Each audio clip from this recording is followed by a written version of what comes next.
সুপ্রিয় দর্শক, মেহেরপুর প্রতিদিন স্টুডিও থেকে সংবাদ বিশ্লেষণ অনুষ্ঠানে আপনাদেরকে স্বাগত জানাচ্ছি। আমি মাহবুব চান্দু। আজকে আলোচনার জন্য নিমন্ত্রণ জানিয়েছি। আমাদের স্টুডিওতে উপস্থিত হয়েছেন মেহেরপুরের সিনিয়র সাংবাদিক, গাংনী উপজেলা প্রেস ক্লাবের সম্মানিত সভাপতি এবং দৈনিক ইত্তেফাক গাংনী উপজেলার প্রতিনিধি, আমাদের সকলের পরিচিত আমিরুল ইসলাম অলডাম ভাই। অলডাম ভাইকে নিয়ে আজকে আমরা এই সংবাদ বিশ্লেষণ অনুষ্ঠানে কথা বলবো। আমিরুল ইসলাম অলডাম ভাই, আপনাকে স্বাগত জানাচ্ছি আমাদের অনুষ্ঠানে। স্বাগত। আমি প্রতিদিনের নেই, আমি কিছু সংবাদ পড়ে আমরা সংবাদের বিশ্লেষণে যাব। আমার হাতে আছে মেহেরপুর প্রতিদিন। মেহেরপুর প্রতিদিনের প্রধান সংবাদটি করেছে, কুষ্টিয়ায় মামলার 1.5 মাসের মাথায় রায়, ছাত্রীকে ধর্ষণের দায়ে মাদ্রাসা সুপারের যাবজ্জীবন। মেহেরপুরে সামাজিক নিরীক্ষা বিষয়ক কর্মশালা। কুষ্টিয়ায় বিদ্যালয়ে ক্লাস নেওয়ায় শিক্ষকের জরিমানা। এটি একটি ভিন্ন টাইপের করোনাকালীন সময়ে যে ক্লাস নিচ্ছে, আমরা এটা নিয়ে কথা বলবো। মেহেরপুরে আইনজীবী সমিতির নির্বাচনে মনোনয়নপত্র জমা। মেহেরপুরে মুজিব শতবর্ষে 100 ঘন্টা মুজিব চর্চা শীর্ষক আলোচনা, সেখানে অংশ নিয়েছেন জুমে আমাদের মেহেরপুরের মাননীয় এমপি ও জনপ্রশাসন প্রতিমন্ত্রী ফরহাদ হোসেন। মুজিবনগরে গ্রামীণ জনগোষ্ঠীর উন্নয়নে মহিলা সমাবেশ। কালীগঞ্জে সাংবাদিকের বিরুদ্ধে মিথ্যা মামলার প্রতিবাদে মানববন্ধন। করোনা মোকাবেলায় কঠোর দামোহদা উপজেলা প্রশাসন। জীবননগরে প্রতিবন্ধীর মাঝে হুইল চেয়ার বিতরণ। আমার হাতে আছে দৈনিক পশ্চিমাঞ্চল। দৈনিক পশ্চিমাঞ্চলের তাদের প্রধান সংবাদটি করেছে, ধর্ষণের সর্বোচ্চ শাস্তি মৃত্যুদণ্ডের আইন সংসদে পাশ। তাদের দ্বিতীয় সংবাদটি হচ্ছে, বাঙালি জাতিসত্তা বিকাশে অনন্য ভূমিকা পালন করেন মৌলানা আব্দুল হামিদ খান ভাসানী, বাণীতে প্রধানমন্ত্রী শেখ হাসিনা। চুয়াডাঙ্গায় বিনামূল্যে সার বীজ বিতরণের উদ্বোধনীতে জেলা প্রশাসক নজরুল ইসলাম সরকার। চুয়াডাঙ্গায় ডাউন সিনড্রোম প্রতিবন্ধীদের মাঝে ফ্রি মেডিকেল ক্যাম্পের উদ্বোধন। দায়িত্বভার গ্রহণ। পরিচিতি সভায় নির্বাহী অফিসার সাদিকুর রহমান। 5 বছর পর আদালতের রায়, স্কুলে ভর্তির সুযোগ পাচ্ছে সেই তাসনিয়া। জীবননগরে প্রতিবন্ধীদের মাঝে হুইল চেয়ার বিতরণ। গরিব দুস্থ মানুষের সেবা করার জন্য প্রার্থী হয়েছি, বাবার স্বপ্ন পূরণ আর বড় ভাইয়ের আদর্শই ধারণ। এটি একটি চুয়াডাঙ্গা পৌরসভার প্রাক্তন চেয়ারম্যান দাউদ হোসেন মাস্টারের স্বপ্ন পূরণ এবং বড় ভাই পৌরসভার সাবেক কাউন্সিলর একরামুল হক মুক্তার একটি সংবাদ। আমরা মেহেরপুর প্রতিদিনের প্রধান সংবাদটি নিয়ে আলোচনা শুরু করব। কুষ্টিয়া মামলায় 1.5 মাসের মাথায় রায়, ছাত্রীকে ধর্ষণের দায়ে মাদ্রাসা সুপারের যাবজ্জীবন। আপনি জানেন, খুব আলোচিত ঘটনা। এখানে 7 দিনে আদালতে 13ই অক্টোবর তাকে অভিযুক্ত করে চার্জশিট দেয়। 7 দিনের মাথায় নারী ও শিশু নির্যাতন দমন বিশেষ ট্রাইব্যুনাল বিচারক চার্জ গঠনের মাত্র 3 কার্য দিবসে সাক্ষ্য গ্রহণ শেষে রায়ের দিন ধার্য করেন। এটি খুব গুরুত্বপূর্ণ। আইনের প্রয়োগ না হলে, আইন থাকা সত্ত্বেও সেই আইনের বিপরীতে আমাদের সমাজের অন্যায় এবং এই আপনার যে সমস্যাগুলো তৈরি হচ্ছে, এটা বিচারহীনতা, দ্রুততম সময়ে বিচার না পাওয়ার কারণে এগুলা কিন্তু হচ্ছে। সেক্ষেত্রে দ্রুত বিচার, এটি একটি মাইল ফলক বলা যায়। এটি একটি উদাহরণ যে 1.5 মাসের মধ্যে এই বিচারের রায় সম্পন্ন হলো। কীভাবে বলুন? ধন্যবাদ সম্মানিত উপস্থাপক মহোদয়। আর পাশাপাশি ধন্যবাদ জানাচ্ছি মেহেরপুর প্রতিদিনের কর্তৃপক্ষকে, যারা এত চমৎকার একটি আয়োজন করেছে, সংবাদ বিশ্লেষণের মতো একটা মহৎ উদ্যোগ নিয়েছে। তাদেরকে আমার পক্ষ থেকে, আমার ব্যক্তিগত পক্ষ থেকে প্রথমে অভিনন্দন জানাচ্ছি, কৃতজ্ঞতা জানাচ্ছি। আর আপনি যে আলোচনায় আমাকে আমন্ত্রণ জানিয়েছে, সেজন্য আমি কর্তৃপক্ষকে ধন্যবাদ জানাচ্ছি। প্রথমে যে আপনি আমার কাছে জানতে চেয়েছেন যে ছাত্রীকে ধর্ষণের দায়ে মাদ্রাসা সুপারের যাবজ্জীবন, এবং সেটি 3 কার্য দিবসের মধ্যে সম্পন্ন হয়েছে। এটি একটা মাইল ফলক বাংলাদেশের জন্য। মানে আমাদের ভাবতেই কষ্ট লাগে যে বাংলাদেশের দ্রুত বিচার আইনে যে বিচারগুলো হয়, সেই বিচারের দীর্ঘসূত্রিতার কারণেই সে বিচারগুলা অনেক সময় থেমে যায় মাঝপথে। পরবর্তীতে আমরা দেখি যে সেখানে সাক্ষীদের অনুপস্থিতি বা সাক্ষীদের হুমকি ধামকি, সে কারণে এই মামলাগুলা লাস্টটা শেষ পর্যন্ত যেতে পারে না। তা আমরা যেটা দেখলাম যে আপনি জানেন যে সম্প্রতি বাংলাদেশে যখন ধর্ষণের একটা মহড়া চলছিল সারা বাংলাদেশ জুড়ে, শিশু ধর্ষণ থেকে শুরু করে বিধবা বা ওই এরকম নারী ধর্ষণ শুরু হচ্ছিল, সেই সময়তে সারা দেশে একটা আন্দোলন সৃষ্টি হয়েছিল, একটা প্রতিবাদ মুখর একটা আন্দোলন শুরু হয়েছিল, বিক্ষোভ শুরু হয়েছিল। সেই বিক্ষোভের মুখে সরকার বাহাদুর এক পর্যায়ে একটা আইনটাকে পরিবর্তন করার জন্য, আইনটাকে শক্ত করার জন্য একটা পদক্ষেপ নিয়েছেন। এবং আপনি জানেন যে সম্প্রতি যে এই ধর্ষণ মামলার যে বিষয়টা, এটাতে আমরা আগে জানতাম যে একজন ধর্ষকে যদি প্রমাণিত হয় তাহলে যাবজ্জীবন কারাদণ্ডের বিধান ছিল। আপনি জেনে খুশি হবেন যে এই আন্দোলনের মুখেই সরকার বাহাদুর গতকাল 17ই নভেম্বর এটা মৃত্যুদণ্ডের যে বিধান, সেই বিধানটা রেখে একটা আইন পাশ হয়েছে সংসদে। আপনি জানেন যে সেখানে বলা হয়েছে যে যারা ধর্ষিত হবে তাদেরকে ধর্ষিতা বলা যাবে না। সেক্ষেত্রে আমাদের সাংবাদিক মিডিয়া কর্মীদের জন্য পরামর্শ উপদেশ সেখানে দেওয়া হয়েছে যে সেখানে বলতে হবে ধর্ষণের শিকার, এই কথাটি বলতে হবে। সেখানে নারী পুরুষ যেই হোক, এটা বলতে হবে, একটা ভালো দিক। আর পাশাপাশি আমরা জানি যে আমাদের খুব কাছাকাছি কুষ্টিয়ার মিরপুর উপজেলার যে ঘটনাটি, একটি মাদ্রাসা সুপার আব্দুল কাদের, উনি যে জঘন্যতম কাজটি করেছেন, একটা শিশু ধর্ষণের মতো একটা ঘটনা, এবং 2 দিন পরপর 2 দিন সে তাকে ধর্ষণের একটা শিকার হয়েছে সেই বাচ্চাটি। যে কারণে আব্দুল কাদের যে বিচারটা হয়েছে, এই বিচারটা আমার বিশ্বাস যে দ্রুততম ট্রাইব্যুনালে যে বিচারটা হয়েছে, এতে বাংলাদেশের মানুষ একটু বিচারের প্রতি আস্থা ফিরে এসেছে। এবং 3 কার্যদিবসে, মানে খুব অল্প সময়, মাত্র 1.5 মাসের মাথায় একজন মাদ্রাসা সুপারের যে মৃত্যুদণ্ড, যাবজ্জীবন কারাদণ্ড, এবং আমরা দেখছি যে 1 লক্ষ টাকা জরিমানা করা হয়েছে, অনাদায়ে আরও 1 বছরের কারাদণ্ডের বিধান করা হয়েছে। এটা একটা মাইল ফলক। আমরা মনে করি যে আইন যদি এরকম মানে কাজ করতো আর কি, আমাদের আইন বিভাগ যদি এরকম একটা দায়িত্বশীল ভূমিকা নিয়ে কাজ করতো, তাহলে আমার বিশ্বাস বাংলাদেশের ধর্ষণের যে জায়গাটি, ধর্ষণের মতো যে মানে অপকর্মের যে আমাদের যে বিস্তারটা, সেটা অনেকাংশে কমতো আমার বিশ্বাস। এবং এই আইনটাতে আমরা সরকার প্রমাণ করলো যে বাংলাদেশে আইনের শাসন এখনো প্রতিষ্ঠিত হয়েছে বলবো না, প্রতিষ্ঠিত হতে যাচ্ছে। সেক্ষেত্রে পুলিশের এখানে একটা ভূমিকা ছিল। পুলিশ আপনার দ্রুততম সময়ে তারা চার্জশিটটা দিয়েছে আর কি, এবং এই চার্জশিটটা ছিল অবশ্যই খুব নিখুঁত, কোনো বায়াসড ছিল না, যার কারণে এই চার্জশিট দেওয়ার 3 দিন সেখানে সাক্ষী হয়, এবং 3 দিনের মাথায় আপনার ওই দেয়, মানে রায় ঘোষণা করে। তো আমরা আশা করব যে আসলে এই ধরনের যে সমস্ত আমাদের সামাজিক যে ব্যাধি হয়ে গেছে যেগুলার, এই ইয়েগুলাকে যদি এখান থেকে যদি আমাদের পরিত্রাণ পেতে হয়, তাহলে অবশ্যই দ্রুততম বিচারের এই নজির প্রতিটা ক্ষেত্রে থাকতে হবে, নচেত আমরা আসলে এখান থেকে সুরক্ষা পাবো না, নাগরিকরা সুরক্ষা পাবে। বিচারের প্রতি একটা আস্থাশীল থাকতে হবে, এইটা খুব আইনের প্রতি একটা আস্থাশীল থাকতে হবে। আমরা আইন করলাম, সেটা আইনের প্রয়োগ হলো না, বাস্তবায়ন হলো না, সেক্ষেত্রে আইন করে লাভ হবে না। জনসচেতনতা বৃদ্ধি করতে হবে, পাশাপাশি আইনের প্রতি শ্রদ্ধা, আস্থা রাখতে হবে।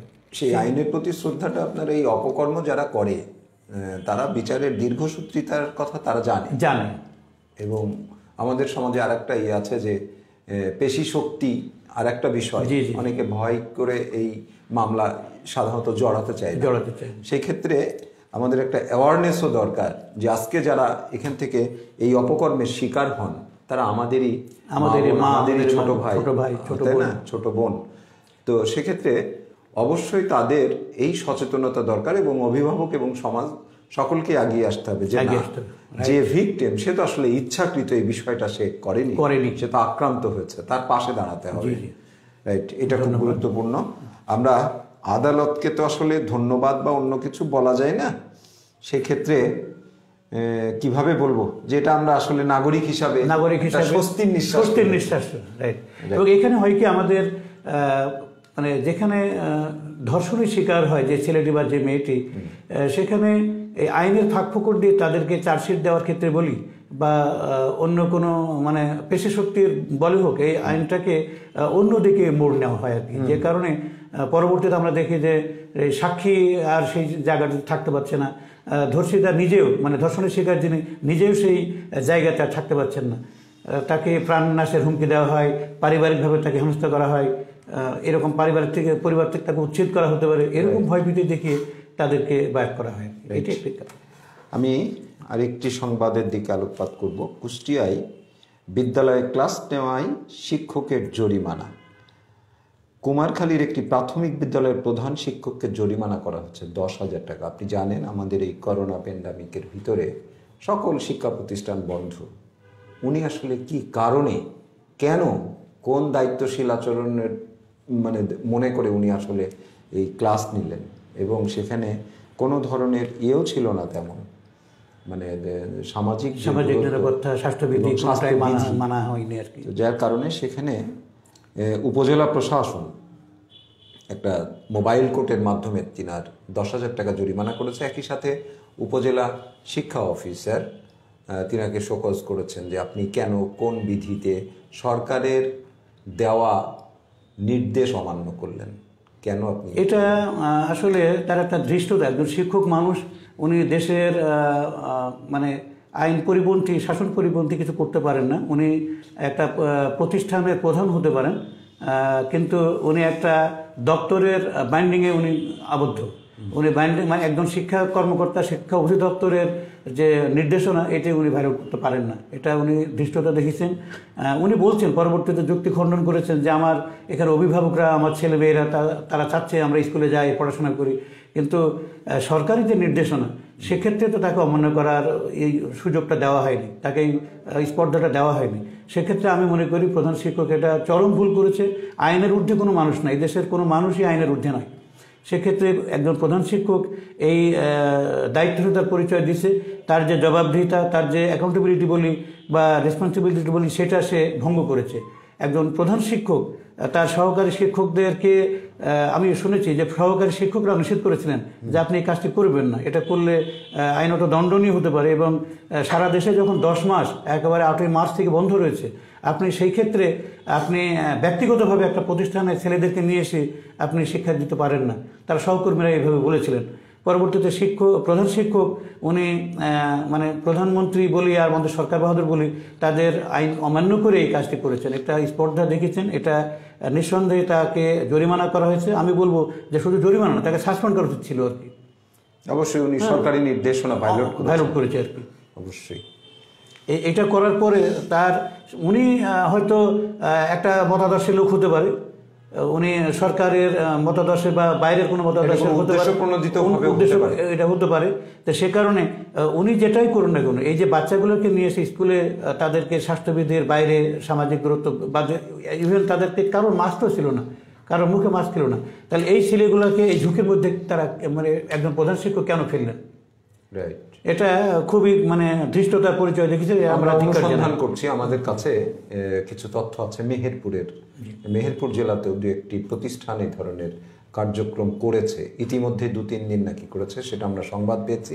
আমরা অনুসন্ধান করছি, আমরা বিষয়টা এ ব্যাপারেও আমরা মানে আমরা গণমাধ্যমে এটা তুলে ধরবো, আশা করছি যে এটা তুলে ধরা দরকার, অবশ্যই তুলে ধরা দরকার। এটা করতে পারেন না একজন শিক্ষা প্রতিষ্ঠানের প্রধান, শিক্ষা প্রণালীর ম্যানেজিং কমিটি বলেন আর সহকারী শিক্ষক, তাদের মানে নির্দেশনা বলি বা তাদের পরামর্শ বাদ দিয়ে একজন প্রধান শিক্ষক এটা করতে পারেন না। রাষ্ট্রের আইন, রাষ্ট্রের নির্দেশনা, সরকারের সকল অনুশাসন একটা গণতান্ত্রিক দেশের সকল নাগরিক সেই অনুশাসন মানতে বাধ্য।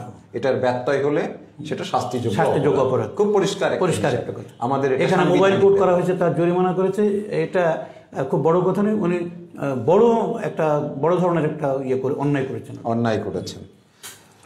আমরা আসবো মেহেরপুরে সামাজিক নিরীক্ষা বিষয়ক কর্মশালা, এই বিষয়ে যদি আপনি একটু আলোকপাত করেন। সামাজিক নিরীক্ষা বিষয়ক আলোচনা, এটা সরকারের একটা মানে রুটিন ওয়ার্ক, এটা যে পরিকল্পনা বাস্তবায়ন, পাশাপাশি স্বচ্ছতা, জবাবদিহিতা এই নিয়ে বিভিন্ন অধিদপ্তরের যে কর্মকর্তা রয়েছেন, কর্মচারী রয়েছেন, তাদের মধ্যে একটা জানান দেওয়া, মূলত এটা নিরীক্ষার কাজ, সামাজিক নিরীক্ষা। এই নিরীক্ষার ক্ষেত্রে মানে আমাদের বিভিন্ন দপ্তরের যে মানে প্রকল্প বাস্তবায়নের যে পরিকল্পনা থাকে, সেটা একটা মাস্টার প্ল্যান থাকতে হয়, সেটার একটা জবাবদিহিতা বলি, স্বচ্ছতা থাকে, মানে এটা থাকতে হয়। এইটা নিয়ে মূলত মানে সাক্ষরতা অভিযানের মতো একটা কাজ থাকতে হয়। সব মিলিয়ে এই নিরীক্ষা আমরা যেটাকে বলি পরীক্ষা বা নিরীক্ষা, এই নিরীক্ষার ক্ষেত্রে একটা মনিটরিং, এই মনিটরিংটা সর্বক্ষেত্রে করা দরকার। এটা সব অধিদপ্তরের কর্মকর্তা কর্মচারী আছে, তাদের যে কার্যক্রম, তাদের যে কর্মশালা বলি বা তাদের যে মানে কর্মপরিধি বলি, সবগুলোকে পর্যবেক্ষণ করা, মনিটরিং করা, এটা নিরীক্ষার একটি কাজ। এবং এটা যদি ঠিকমতো হয়, তাহলে আমার বিশ্বাস যে সরকারের যে বাস্তবায়িত পরিকল্পনা বা বাস্তবায়িত যে প্রকল্প, সেটা সঠিকভাবে ইমপ্লিমেন্টেশন হতে পারে। আমার কাছে পশ্চিমাঞ্চলের একটি খবর, আপনি যে আলোচনাটা করছিলেন, এই ধর্ষণের সর্বোচ্চ শাস্তি মৃত্যুদণ্ড, এটা গতকালকে সেই অধ্যাদেশ হিসাবে যেটা জারি হয়েছিল, গতকালকে সংসদে সেটা পাশ হয়েছে। এটা নিয়ে প্রধান সংবাদটি করেছে পশ্চিমাঞ্চল।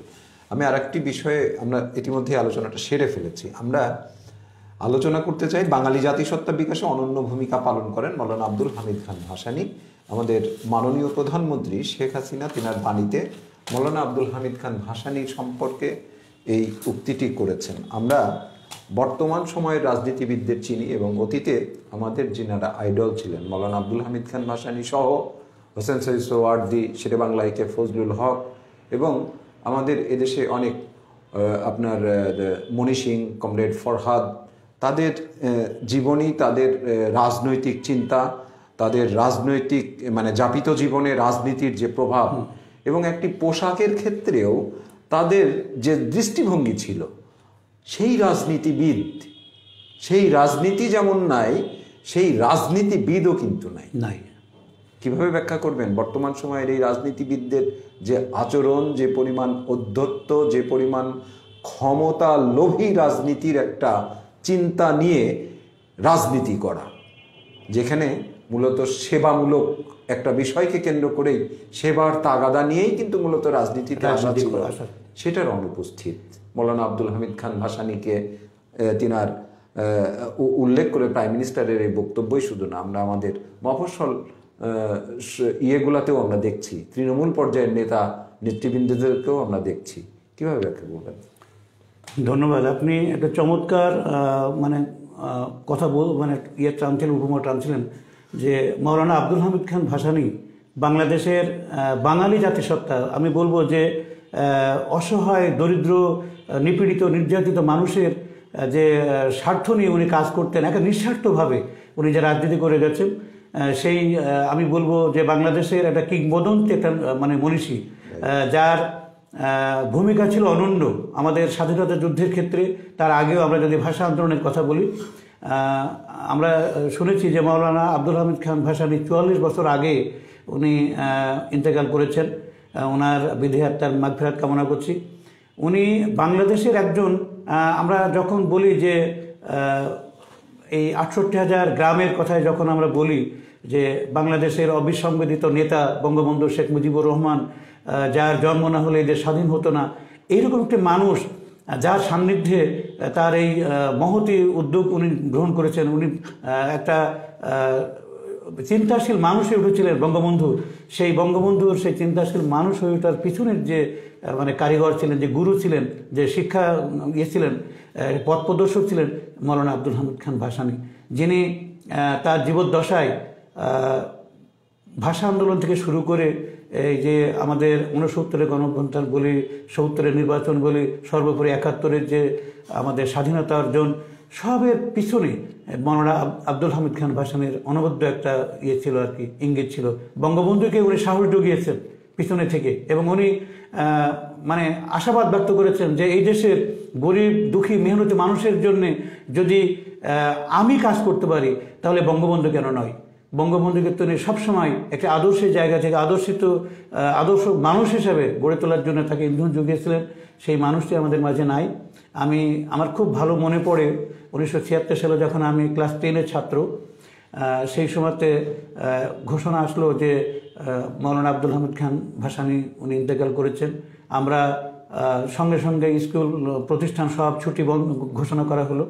আমরা কায় মনোভক্তে মানে দোয়া করতে লাগলাম যে এই একটা ভালো মানুষ আমাদের বাংলাদেশ থেকে, আমাদের তৎকালীন তো বাংলাদেশ মানে তৎকালীন যে আমাদের বঙ্গবন্ধু উনি নাই, বঙ্গবন্ধুর 75 পরবর্তীতে 76 উনি মারা গেলেন।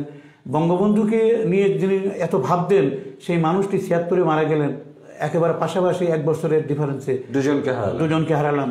তো মনে হলো যে বাংলাদেশের যে এই যে অপূরণীয় ক্ষতি সেটা পূরণের আর সুযোগ নেই।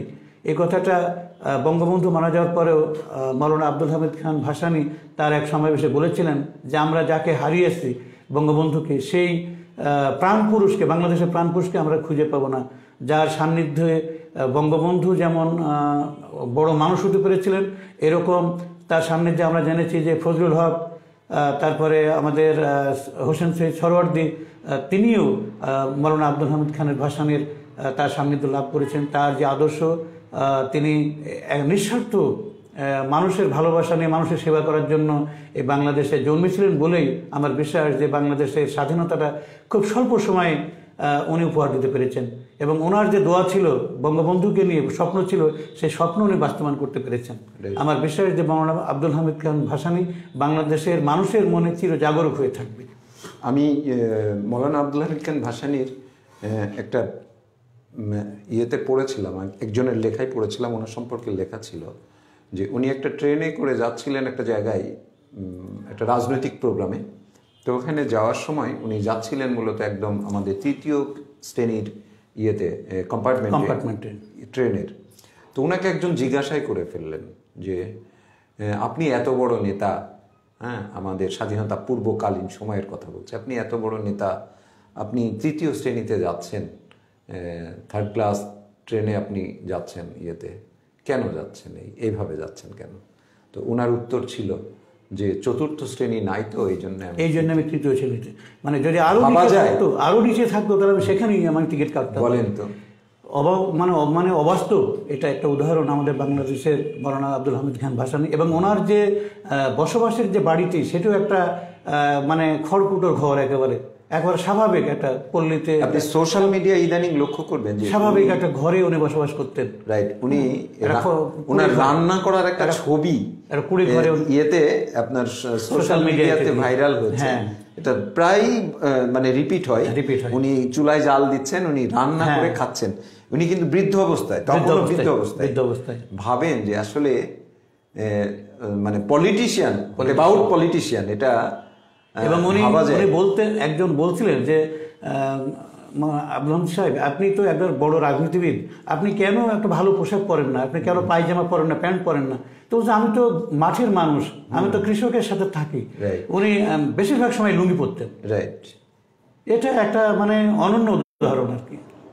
আপনি আমাদের এলাকাতে মৌলানা আব্দুল হামিদ খান নিয়ে আপনি আরো ভালো জানেন, ওনাকে তো অনেকে আবার পীর হিসাবে যেখানে আমাদের মেহেরপুর গাংনীর সাহারবাটি এলাকায় ওনার প্রচুর ভক্ত আছে, ওরস করা হয়, মৃত্যু দিনে ওনার ওরস করা হয়। জি, আমাদের সাহারবাটি এতিমখানা নামে একটা প্রতিষ্ঠান আছে, ওইখানে আমাদের স্বপন পীর নামে একজন, উনি ওনার ভক্ত, ওনাকে নিয়ে উনি বার্ষিক একটা অনুষ্ঠান করেন, প্রতি বছরই এবং হাজার হাজার লোক আসে সেখানে। একটা রাজনীতিবিদের মানে কত ক্যারেক্টার, কত সমৃদ্ধ ক্যারেক্টার, এই মানুষগুলোকে সম্পৃক্ত করা গেছে, তাই না? আমরা অবশ্যই মৌলানা আব্দুল হামিদ খান ভাসানীর বিদেহী আত্মার শান্তি কামনা করছি। অবশ্যই ওপারে উনি ভালো আছেন। আমি কথা বলবো সময়ের সমীকরণের। বাড়ছে সংক্রমণ, কমছে সচেতনতা। এই করোনা প্যান্ডামিক শীতকালীন শীতের আগমনের সাথে সাথে আমাদের বিশেষজ্ঞদের যে মানে সতর্ক বাণী, এই সতর্ক বাণী আমরা কিন্তু আস্তে আস্তে লক্ষ্য করছি। গতকালকে আপনি জানেন প্রায় 39 জন মৃত্যুবরণ করেছেন এবং বলা হচ্ছে যে গত 58 দিনের মানে রেকর্ড ছাড়ালো। তাহলে এই শীতের যে সম্ভাবনার কথা বলছে যে এটা বাড়বে, তাহলে তো সেটার আমরা ইয়েও দেখতে পাচ্ছি, হ্যাঁ, আমরা আমাদের দৃষ্টিগোচরও হচ্ছে এই ধরনের। এর মধ্যে থেকে আপনি দেখেন যে কত পার্সেন্ট মানুষ আমাদের হাট বাজারে বা রাস্তাঘাটে স্বাস্থ্যবিধি মেনে চলছে। আমাদের গতকালকেও কিন্তু মেহেরপুরে 4 জন ছিল, যদিও বাংলাদেশে ছিল জি সারা বাংলাদেশের তুলনায় আমার মেহেরপুর এখনো পর্যন্ত অনেক ভালো আছে। আক্রান্তের সংখ্যা তুলনায় অনেক কম। মেহেরপুরের নেয়ার 700 আক্রান্ত কালকে পর্যন্ত 699, এবং পজিটিভের সংখ্যা আরো কম, অনেক কম। জি, আমি পজিটিভের কথাই বলছি যে 699, প্রায় 700-এর কাছাকাছি 700 জন হচ্ছে আপনার আক্রান্তের সংখ্যা। কিন্তু সারা বাংলাদেশে কিন্তু 4 লাখ প্লাস, তাই না? সেই তুলনায় মেহেরপুরে অনেক কম। কিন্তু যদি এই কমটা কি আসলে কম থাকবে? থাকবে না যদি আমরা স্বাস্থ্যবিধি মেনে না চলি। মেহেরপুর জেলার এই অবস্থা ধরে রাখার ক্ষেত্রে আপনার পরামর্শ কি? ধন্যবাদ। আরেকটি মেসেজ আমরা পেলাম এই করোনা পরিস্থিতির ক্ষেত্রে, মানে আপনি জানেন যে প্রধানমন্ত্রীও এটারই শঙ্কা করেছেন, এবং আমাদের বিশিষ্ট যারা বিশেষজ্ঞ যারা করোনা পরিস্থিতির এই সংকটকালীন সময় তারা একসময় ইঙ্গিত দিয়েছিলেন। আমাদের প্রথম যে ওয়েব, সেই ওয়েবে যে আমরা দেখলাম যে 2 মাস 2.5 মাস আগে যেখানে 40-41 জনের মৃত্যু খবর ছিল করোনাতে সারা বাংলাদেশে। পাশাপাশি আমরা যখন এই সেপ্টেম্বর অক্টোবরে যখন আমরা দেখলাম যে করোনা পরিস্থিতির কিছুটা নিয়ন্ত্রণে আসছে, তখনও কিন্তু আমাদের বিশেষজ্ঞরা মানে এই কমছে কথাটা তারা বলেনি। তারা বলছে যে শীত আগত, আসন্ন শীতে এই করোনা পরিস্থিতির আরও মারাত্মক একটা ভয়াবহ রূপ আসতে পারে। এবং এইটা প্রধানমন্ত্রী সতর্কবাণী দেওয়ার পরেও আমাদের বাংলাদেশের মানুষ, আমরা কেন জানি একেবারেই মানে নির্লজ্জের মতো আমাদের সরকারের বিভিন্ন অধিদপ্তর থেকে আমাদেরকে বিভিন্ন সময়ে এই স্বাস্থ্যবিধি মানার জন্যে, আমাদের সামাজিক দূরত্ব মানার জন্য, মাস্ক ব্যবহারের জন্য বারবার আমাদেরকে মানে তাগাদা দিচ্ছে, তারা সতর্ক করছে। বিভিন্ন সময় আমরা দেখছি যে বিভিন্ন উপজেলাতে এই মাস্ক না থাকার কারণে তাদেরকে মোবাইল কোর্টে জরিমানা করা হচ্ছে, তাদেরকে সতর্ক করা হচ্ছে, মাইকিং করা হচ্ছে। এবং এইটা নিয়ে আমাদের উপজেলা পর্যায়ে বলে, ইউনিয়ন পর্যায়ে বলে বিভিন্ন সময় যে এটা নিয়ে সচেতনামূলক কর্মশালাও হচ্ছে, সেমিনার সিম্পোজিয়াম হচ্ছে। কিন্তু কেন জানি মানুষ এই সতর্কতার জায়গা থেকে তারা কেন জানি সরে এসেছে। আমরা দেখলাম যে মাঝখানে 2 মাস সেপ্টেম্বর অক্টোবরে ঢাকা শুধু নয়, ঢাকার বাইরেও বিভিন্ন গ্রামেও আমরা দেখছি যে তারা মাস্ক ব্যবহার করছে না, মানে শতকরা 10%ও ব্যবহার করছে কেন সন্দেহ এরকম। পাশাপাশি আমরা দেখছি আমাদের বাসগুলোতে, আমাদের ট্রেনে, আমাদের লঞ্চে, আমাদের হাট বাজারে, বিভিন্ন মানে সভা সমাবেশে, সেখানে লক্ষ লক্ষ মানুষ তারা চলাফেরা করছে, তাদের কর্মজীবনে তারা ব্যস্ত থাকছে, কিন্তু এই মাস্ক তারা ব্যবহার করছে না। সরকার যতই এদেরকে নিয়ে এই মানে সচেতনতা সৃষ্টির জন্য কাজ করছে, কেন জানি মানুষের মধ্যে একটা আইনের প্রতি অশ্রদ্ধা, অনীহা দেখা দিচ্ছে। এটার থেকে যদি আমরা বেরিয়ে আসতে না পারি, আমরা জানি যে বাংলাদেশে মৃত্যুর হার খুবই কম, মানে আমরা আমাদের লোক সংখ্যার হিসাবে আমাদের 2% আমাদের হয়তো মৃত্যু হার, 98%ই মানে আমরা মনে করছি যে আমরা ভালো আছি। কিন্তু আমরা যদি এরকম একটা হিসাব করি যে আপনার পরিবারে, আমার পরিবারে যদি আমার কর্মক্ষম একটা ব্যক্তি, জীবিকা নির্বাহ করে একটা ব্যক্তি, সে যদি করোনা আক্রান্ত হয়ে মারা যায়, তাহলে তার পরিবারের জন্য কত ভাগ? তখন তার 2% থাকে না, তখন তো তার পরিবারের জন্য 100% শতভাগ হয়ে যায়। তো এই জায়গা থেকে যদি আমরা সচেতন না হই, তাহলে আমাদের প্রধানমন্ত্রী মহোদয় বারবারই বলছেন যে আপনারা স্বাস্থ্যবিধি মেনে চলেন, সামাজিক দূরত্ব মেনে চলেন, তাহলে আমরা যেমন এর আগের প্রথম ওয়েভে আমরা যেমন এটা সামনে উঠেছি, আমাদের মৃত্যু হার অনেক কম বাংলাদেশ সারা বিশ্বের মধ্যে।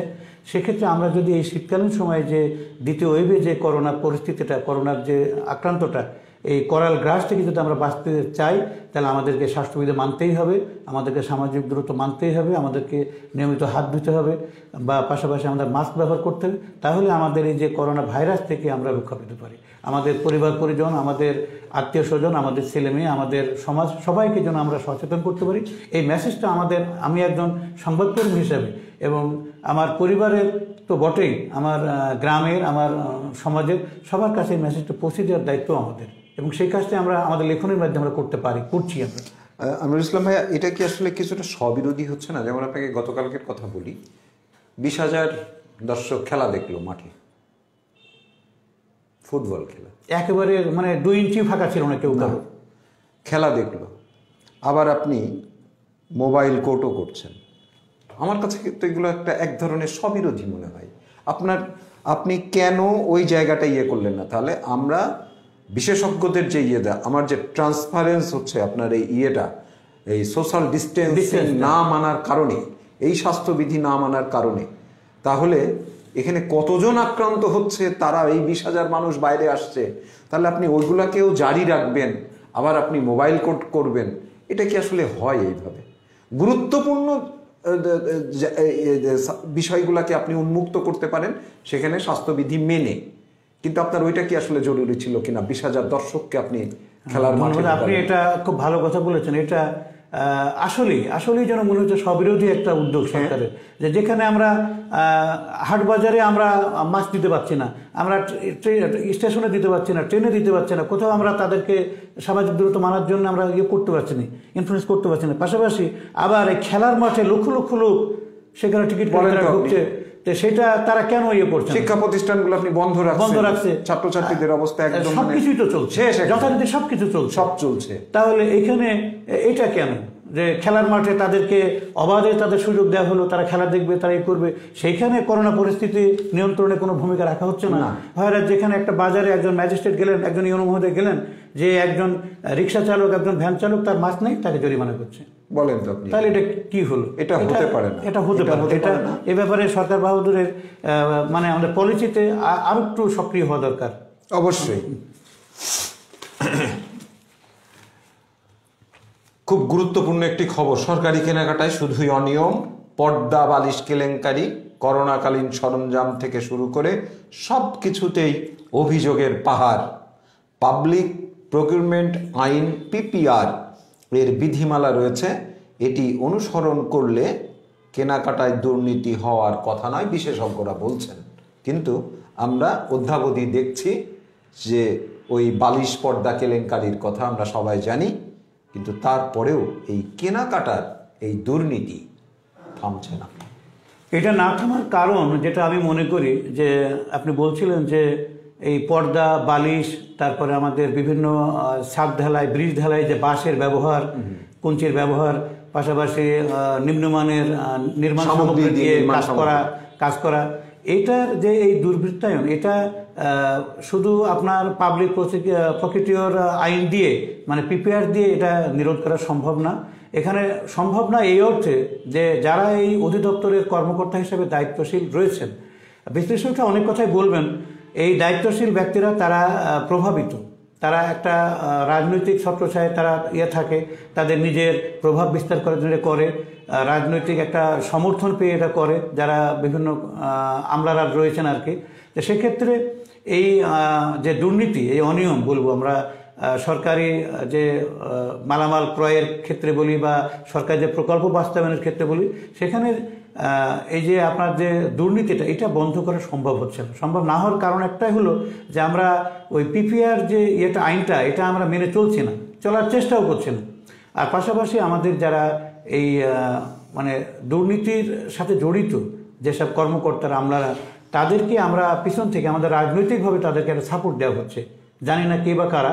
এই সাপোর্টের কারণে তারা মধ্যস্বত্বভোগী বলবো আর কি, তারা এই ফায়দাটা লোটে অফিসারদের কাছ থেকে বা এই কর্মকর্তাদের কাছ থেকে, যে কারণে আপনি পর্দা বলেন, বালিশ ক্রয় বলেন, এই রড সিমেন্টের কথা বলেন, বাঁশকঞ্চির কথা বলেন, বা সর্বক্ষেত্রে এমন কোনো অধিদপ্তর নেই, এমন কোনো জায়গা নেই, মানে গুটি কয়েক, হয়তো আমি সবাইকেই খারাপ বলবো না, এর মধ্যে কিছু না কিছু ভালো আছে, 10% হলেও ভালো আছে। তবে আমরা যেন সবাই এই আপাতমস্তক আমরা এই দুর্নীতিতে নিমজ্জিত হয়ে গেছি, এখান থেকে আমরা বেরিয়ে না আসলে আমাদের যে সুদূর প্রসারী যে আমাদের চিন্তাভাবনা, আমরা উন্নত দেশ হবো, উন্নয়নশীল দেশ হবো, এই কথাগুলো শুধু কাগজেই থাকবে, বাস্তবে রূপ নিতে পারবে না। আমরা দেখছি যে এই সমস্ত অনিয়মগুলো, দুর্নীতিগুলো, এগুলোও কিন্তু আপনার যতক্ষণ না পর্যন্ত মিডিয়াতে না আসছে ততক্ষণ কিন্তু এই অনিয়মগুলো উদ্ঘাটিত হচ্ছে না। তাহলে একটা জেলা লেভেলের ধরে নিয়ে একটা প্রতিষ্ঠানে এই ধরনের দুর্নীতি হচ্ছে, তাহলে তার তো অথরিটি আছে, সেই অথরিটি আছে। আমাদের দেশে একটা দুর্নীতি দমন কমিশন আছে, তাই না? এখানে আইন শৃঙ্খলা বাহিনী আছে, এখানে গোয়েন্দা সংস্থা আছে, সকল কিছুর মধ্যে থেকে কিন্তু এই দুর্নীতিগুলো হচ্ছে, তাই না? তাহলে এখান থেকে রক্ষা পাওয়ার জন্য যে সমস্ত প্রতিষ্ঠানগুলা কার্যকর পদক্ষেপ গ্রহণ করা উচিত তারা কিন্তু করছে না। এবং এইটা আমরা শুধুমাত্র দৃশ্যমান হচ্ছে তখনই কোন সাংবাদিকরা যখন এটা ইয়ে করছে, এগুলা সত্যি আসলে দুঃখজনক। তাহলে গভর্নমেন্টের উইংস গুলা, হ্যান্ডস গুলা কাজ করছে না। আমরা সব সময় দেখছি যে আমাদের প্রাইম মিনিস্টারের দিকে তাকিয়ে থাকতে হচ্ছে। মাননীয় প্রধানমন্ত্রী ছাড়া কোন কেউ তার দায়িত্ব পালন করছে বলে মনে হয় দৃশ্যমান কোনো প্রতীয়মান হচ্ছে না। দুর্নীতি দমন কমিশন একসময় বলছিলেন যে একটা শিক্ষা প্রতিষ্ঠানে বা একটা এটা দুর্নীতি হচ্ছে, যখন সাংবাদিকরা এটা তাদের মিডিয়াতে নিয়ে আসার পরে দুর্নীতি কমিশন তখন নেড়ে চড়ে বসছে। তারা বলছে যে এটা নিয়ে আমরা ব্যবস্থা নেব, আমরা আমাদের ঊর্ধ্বতন কর্তৃপক্ষের সাথে আলোচনা করে।